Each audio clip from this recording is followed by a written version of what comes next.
Hi guys, this is Piper Addenbrook and I'm here with my grandma Luann today. Say hi, Grandma. Hi, And today we're going to be talking about her journey with her liver transplant. So, let's get started, Grandma. You ready? I'm ready. Alrighty. My first question is, did you ever feel fully prepared for the surgery? Um, to the extent I could, because not a lot was explained to me. And so I went into it knowing or thinking I was going to feel better after the surgery.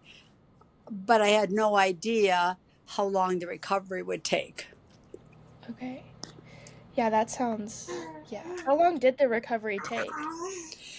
Oh my gosh, I was in the hospital for 2.5 weeks, which is a little bit longer. They wanted to send me home at 2 weeks, but I needed a few more days.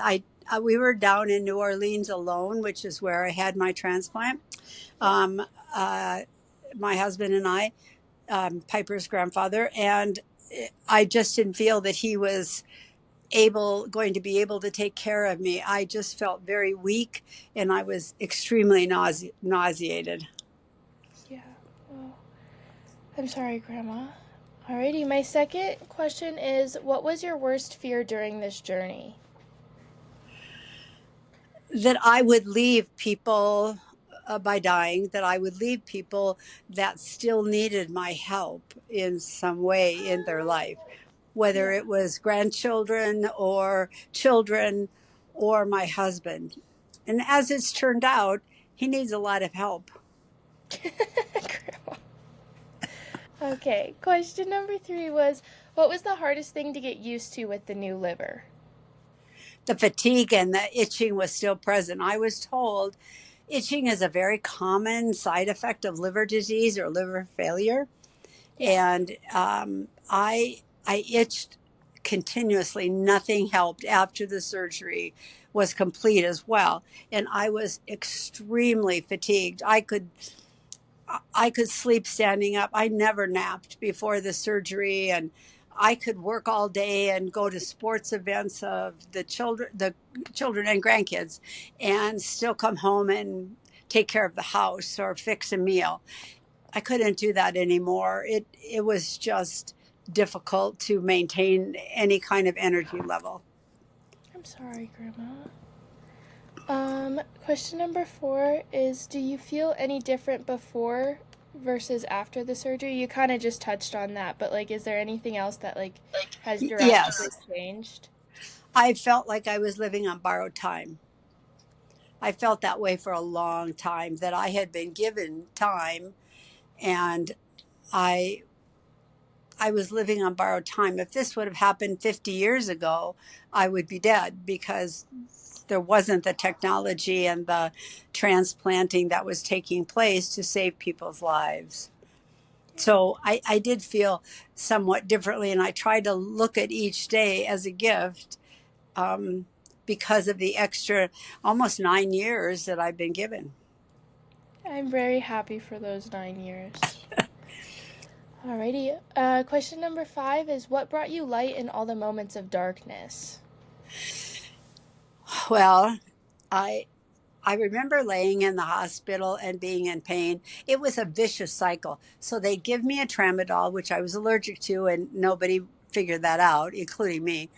They give me a tramadol, and then I would just start vomiting. So then they'd have to give me anti-nausea medication. It was just a cycle. It just went on like that. Yeah. And in the middle of the night, there was a band that played at Cabrini, and they were very good, and they had recorded a CD, and I had put it onto my phone, and I played that over and over and over and sang to it, and it gave me some peace and serenity, which is what I felt that I needed. Yeah. That's sweet. Do you still listen to it today? Yes, yeah, Aw. it's still some of the music. I like the way it was composed.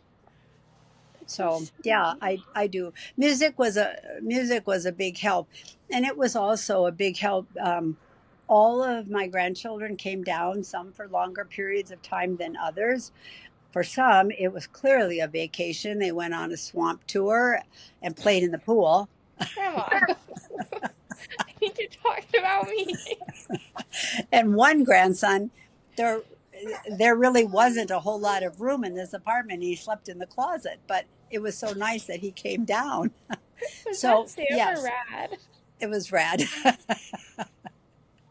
Don't you Oh, remember you slept with your mom and Radcliffe slept in the closet? I do. So it was it was a in some ways it was a good time. It was a bonding time, and I got really frustrated because it rained a lot and I wanted to walk because I felt better walking. So I Yeah. would walk under the eaves of all the buildings. They were all connected and they all had overhanging um, particles. And I would just walk under all those over and over and over just to, I guess, to feel alive again. Yeah. Do you remember all the geckos? Yes, I do. In various colors, yellow, green. They were they were there before we were, I am sure. And they will be there or were there after we left. So, and Yeah. I don't think I, when people talk about organ donation, they talk about the hero being the person that donated the organ. While that is true, I think the true heroes are the people that help the patient through the process. A liver transplant is not day surgery, let's say.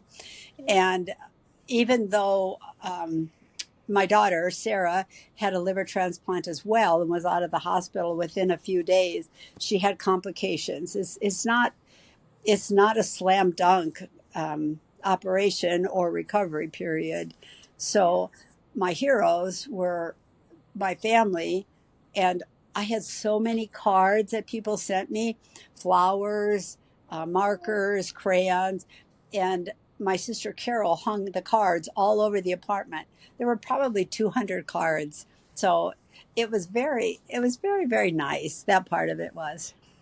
Good. Alrighty. And then my final question is, if someone else was to embark this journey, what advice would you give them? I think you have to give yourself space. You have to just let your body be because it's going to need a lot of rest, a lot of care, maybe some exercises. And because I had to take a drug called lactulose, which takes the ammonia out of your liver, when before I took it, I was in another world.